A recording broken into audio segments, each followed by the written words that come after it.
Vamos começar com um vídeo do Duarte Júnior mandando um recado para o senador Sérgio Moro. Vamos ver juntos. Apurar responsabilidades, mas também nós podemos aprimorar o sistema de inteligência e de prevenção desses incidentes. Aqui a gente tem uma situação muito clara, a inteligência funcionou, fez as comunicações. Por que essas comunicações não foram atendidas, por que não foram tomadas as providências, é a questão que se coloca. E aí nós temos duas hipóteses. Ou houve uma omissão deliberada e intencional, isso é bastante grave, ou houve uma falha operacional por negligência, por incompetência, e isso também é grave. Então tem que apurar a responsabilidade? Tem, mas também tem que desenvolver os mecanismos necessários para que esse tipo de fato não aconteça novamente. Questionamentos ao comandante coronel, ex-comandante coronel Fábio Augusto Vieira, eu quero aqui externar minha estranheza à afirmação trazida pelo hoje senador da República, Sérgio Moro. Eu não consigo compreender a sua afirmação, porque ou é ignorância, falta de conhecimento sobre o ordenamento jurídico em vigor, sobre as decisões do Supremo Tribunal Federal, ou é má-fé, inveja do ministro Flávio Dino.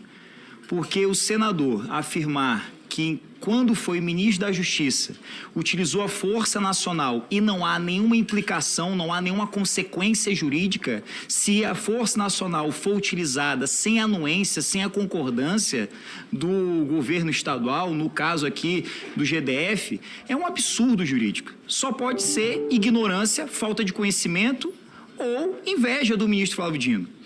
E aqui, se for a primeira alternativa, se for ignorância, nós vamos ensinar ao ex-juiz federal, ou ex-senador da República, o que diz a lei, o que diz as decisões mais atualizadas do Supremo Tribunal Federal. Teve uma ação civil ordinária protocolada pela Procuradoria-Geral do Estado da Bahia, onde uma decisão foi proferida pelo Supremo Tribunal Federal há 3 anos. Decisão essa no dia 24 de setembro de 2020, que deixou claro para que o Ministério da Justiça pudesse intervir, pudesse fazer uso da Força Nacional, ou por meio de uma intervenção, ou quando houver uma anuência dos governos estaduais. Sem essa anuência, somente se houver uma intervenção. Eu convido o senador a fazer leitura das decisões do Supremo Tribunal Federal. Não é à toa que o governador do Distrito Federal, Ibanez, respondeu à provocação do Ministério da Justiça, falando que poderia intervir com a Força Nacional tão somente às 17h45 do dia 8 de janeiro.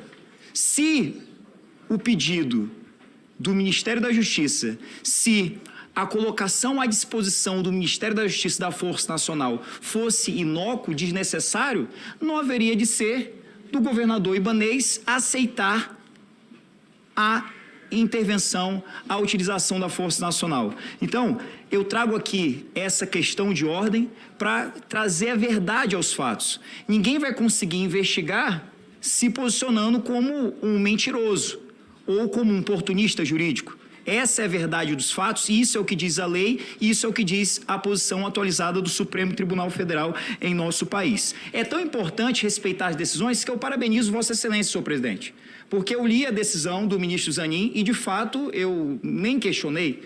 A linha C da decisão é clara. Se o senhor faz algum tipo de advertência, se Vossa Excelência faz qualquer tipo de advertência ao senhor Fábio Augusto Vieira, o senhor estaria descumprindo uma decisão do Supremo. Se descumpre uma decisão judicial, configura o crime de desobediência previsto no artigo 330 do Código Penal brasileiro. Então, essa é a decisão do Supremo. Por essa razão, o Ministério da Justiça não utilizou a Força Nacional sem a anuência do governo do Distrito Federal. Eu quero aqui aproveitar a oportunidade, não custa nada, senhor Fábio Augusto, lhe fazer uns questionamentos. Eu espero que o senhor possa responder os nossos questionamentos. Não é nada que vale incriminar, mas porque a gente precisa ter acesso a algumas informações, a gente precisa ter a clareza dos fatos. Qual era o cenário, quando o senhor esteve aqui na esplanada, qual era o cenário que o senhor encontrou? O que o senhor viu aqui? Excelência, vou permanecer em silêncio. Ainda assim, permanecerá em silêncio. O senhor foi aprovado no concurso público com 17 anos. Eu estudei a sua história, o senhor é respeitado entre os militares.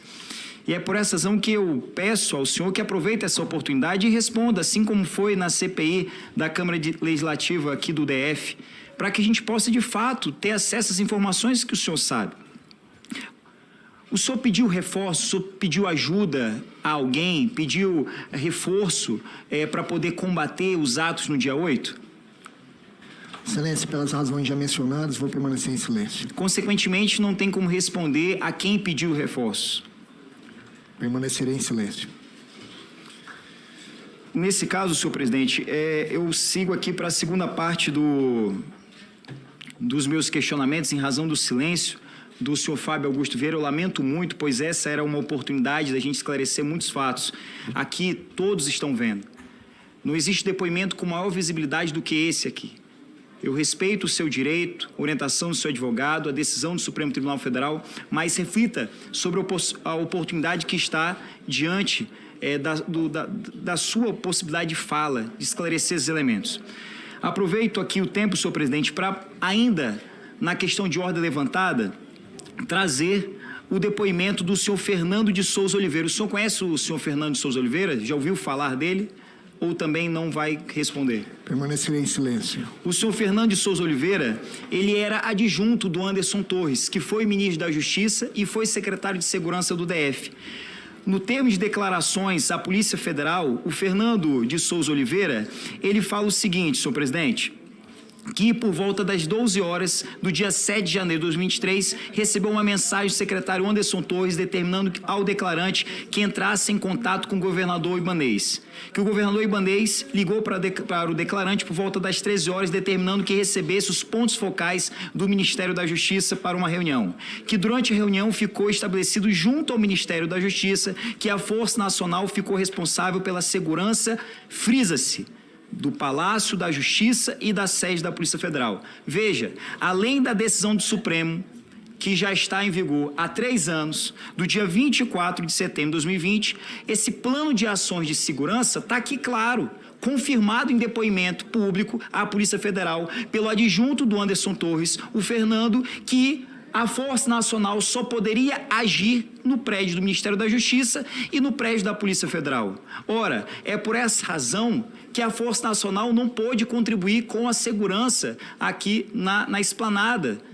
É importante também sublinhar e destacar, senhor presidente, que a todo instante a oposição ela tenta criar uma narrativa, criar uma tese para que o algoz, para que o agressor, para que o criminoso ele possa se transformar em vítima.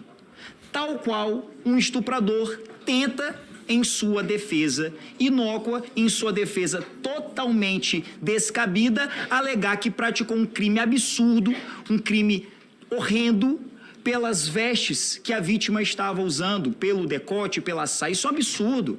Essa tese não deve prosperar. Nós não podemos aceitar que o algoz se transforme em vítima. Sim. Não tem cabimento afirmar que foi o ministro Flávio Dino ou que foi o presidente Lula que trouxe todas aquelas pessoas dos seus estados, das suas cidades, que montou o acampamento, que financiou o acampamento, que trouxe aquelas pessoas para a esplanada para que fosse dado um golpe após a vitória nas urnas. Não tem lógica, não tem cabimento. Então, somente aqueles que creem que a Terra é plana, que uma vacina não salva vidas, é que pode levantar uma tese absurda como essa. Então, nesse tempo que aqui eu tenho, eu venho, mais uma vez, ratificar. Nós não vamos aceitar que criminosos tentem aqui se transformar em vítimas. Quem descumpriu a lei? Quem financiou? Quem vendeu joias para financiar atos antidemocráticos?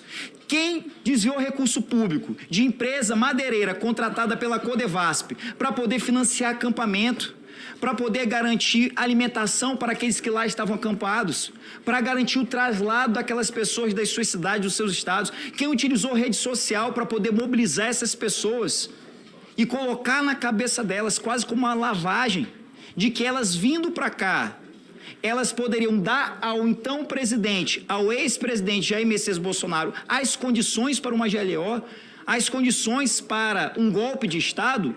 não foi o atual governo, não foi o ministro Flávio Dino. Pelo contrário, a gente tem aqui mensagens, quebra de sigilo telemático de mensagens da esposa do Mauro Cid, que foi ajudante de ordem, tido como filho do Bolsonaro, falando da preocupação para angariar recursos para que essas pessoas pudessem sair das suas cidades, sair dos seus estados, compartilhando mensagens internas das Forças Armadas, do Exército. Então, vamos acabar com essa conversa fiada, vamos tratar essa investigação de forma séria, vamos respeitar as decisões do Supremo. Pode não concordar, e aqui eu falo como advogado, como jurista, eu não concordo com essa decisão do Zanin, mas me cabe aqui cumpri-la.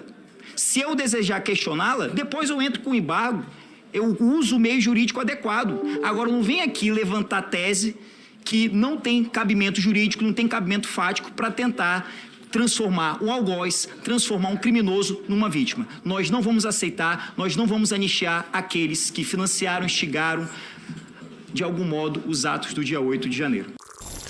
É isso, meus queridos. Vídeo excelente. Após aí a gente acompanhar tudo que está rolando.